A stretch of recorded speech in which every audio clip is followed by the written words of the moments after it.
आ गई हूँ मैं एक नई रियासत को लेकर। जैसे कि मैंने अपनी पिछले वीडियोस में भोपाल रियासत, गोंडवाना रियासत को बहुत अच्छे तरीके से बताया है। यदि आप उन रियासतों को एक बार देख लेते हैं तो आपके प्रीलिम्स में उससे बाहर नहीं जाएगा क्वेश्चन। ये मेरा 4 सालों का अनुभव है। तो नमस्कार दोस्तों, स्टार्ट करते हैं। आपको बस मेरे चैनल को सब्सक्राइब करना है, बस यही मेरी आपसे हम्बल रिक्वेस्ट रहती है, ताकि मुझे मोटिवेशन मिल सके और अच्छी वीडियोस बनाने के लिए। ठीक है? तो बुंदेला राज्य को एक्चुअल में ओरछा कहा जाता है और प्राचीन नाम ओरछा का क्या है? गंगापुरी। ठीक है? यदि ओरछा का प्राचीन नाम पूछा गया कभी तो उसका प्राचीन नाम क्या है? गंगापुरी। ठीक है?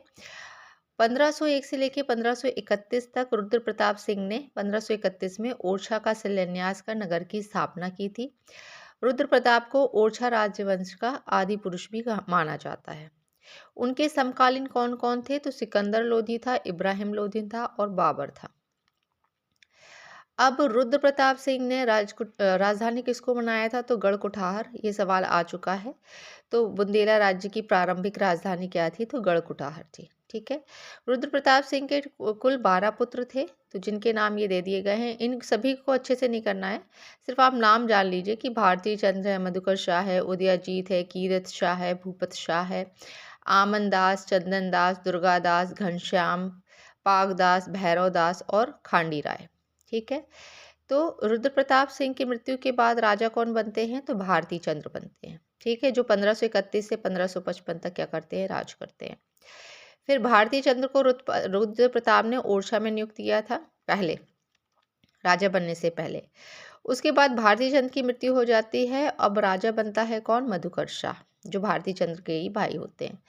भारती चंद्र की मृत्यु के बाद राजा बनता है। उसके बाद उनके कुल कितने पुत्र होते हैं? तो उनके 8 पुत्र होते हैं। राम शाह, वीर सिंह देव, हलदेव क्या है, होरलदेव और शत्रुजीत। ठीक है? नोट अच्छे से याद रख लीजिए कि ओरछा में राजा राम मंदिर जो है किसने बनवाया था? तो वो मधुकर शाह ने ही बनवाया था। अपार्ट फ्रॉम दिस आगे बढ़ते हैं हम। इसका स्क्रीनशॉट लेना चाहे तो आप ले सकते हैं। मैं इसे प्रीलिम्स की दृष्टि से पढ़ा रही हूँ। प्रीलिम्स में यदि आ जाता है तो इससे बाहर नहीं जाएगा। ठीक है? उसके बाद राम शाह जो है, मधुकर शाह के निधन के बाद राम शाह राजा बनता है, पर उसका भाई वीर सिंह देव अधिक महत्वाकांक्षी होता है। वीर सिंह देव जब विद्रोही शहजादा सलीम के आग्रह पर, विद्रोही क्यों हो गया था? सलीम आपको पता है राजा अकबर के पुत्र कौन थे? सलीम थे, जो विद्रोही हो गए थे, शहजादा सलीम। उन्होंने उनसे कहा कि दक्षिण लौटते हुए शेख अब्दुल फजल की हत्या कर दो। तो सलीम के जहांगीर बनते ही वीर सिंह देव ओरछा का राजा बनता है। तो जैसे ही सलीम ने उन वीर सिंह देव से कहा कि आप शेख अब्दुल फजल की हत्या कर दो, तो उन्होंने हत्या कर दी। तो उसके बाद जब वो जहांगीर बनता है, दैट मीन्स कि जब वो राजा बनता है, तब वीर सिंह देव को वो ओरछा का राजा बना देता है और राम शाह को क्या करते हैं? बानपुर चंदेरी का प्रदेश दे दिया जाता है। वीर सिंह देव की 3 रानियां होती हैं, जिनके पुत्र होते हैं जुझार सिंह, पहाड़ सिंह और हरदौल। आपने हरदौल की मनौती सुना होगा, वो यही वाले हरदौल हैं। फिर जुझार सिंह का पुत्र होता है चंपत राय और चंपत राय का पुत्र होता है सारवाहन खेलार। ठीक है? वीर सिंह की मृत्यु के बाद जुझार सिंह राजा बनता है, उसका पुत्र उसके बाद राजा बनता है। बस। चंपत राय जुझार सिंह के एकमात्र पुत्र होते हैं। पृथ्वीराज को ओरछा राज्य दिलाने के लिए मुगलों से संघर्ष कर रहे हैं। अंत में जुझार सिंह के भाई पहाड़ सिंह गद्दी पर बैठते हैं। मतलब चंपत राय को ना मिलके उसका भाई जुझार सिंह का भाई जो होता है पहाड़ सिंह राजा बनता है। और फिर पहाड़ सिंह की मृत्यु के बाद उनके पुत्र सुजान सिंह, ज्येष्ठ पुत्र जो होता है, वो राजा बनता है। उसके बाद उसका छोटा भाई इंद्रमणि रोचा का राजा बनता है। विक्रमजीत सिंह ने अपनी राजधानी ओरछा से टहरी कर ली थी स्थानांतरित। तो यदि पूछा जाए कि ओरछा से टहरी कर ली थी उसने अपनी राजधानी, तो किसने की थी? तो विक्रमाजीत सिंह ने की थी।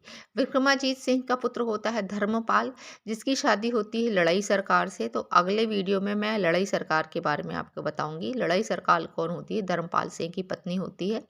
धर्मपाल और लड़ई सरकार के पुत्र पुत्री नहीं हो पाते हैं, जिसकी वजह से वे अंग्रेजों की फिर मदद करते हैं।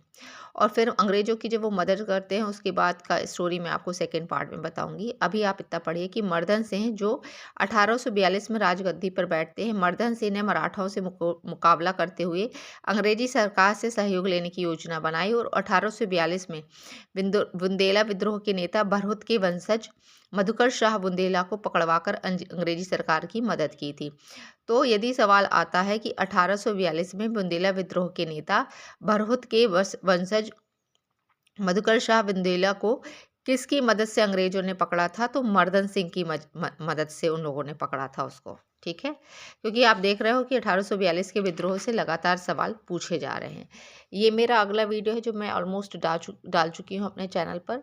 इसी बुंदेला रियासत का मैं सेकंड वीडियो लेकर आऊँगी, जिसमें अभी मैंने राजा छत्रपाल सिंह के बारे में बताना है, जो पन्ना रियासत को बसाते हैं, और लड़ाई सरकार के बारे में बताना है, और 2-4 चीज़ें और हैं जो रह गई हैं। ठीक है, तो ये वीडियो अच्छा लगा हो दोस्तों तो कमेंट करके ज़रूर बताइएगा और सब्सक्राइब ज़रूर करिएगा। इतना जो है वो प्रीलिम्स की दृष्टि से महत्वपूर्ण है, इसमें से कुछ ना कुछ पेपर में ज़रूर आ जाएगा, इसके लिए आप इसका स्क्रीनशॉट ले लें आराम से।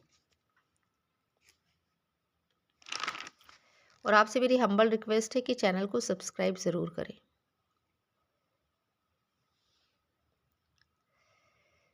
अगले वीडियो में हम धर्मपाल की पत्नी लड़ाई सरकार और पन्ना रियासत के राजा छत्रपाल के बारे में पढ़ेंगे। ठीक है, थैंक यू।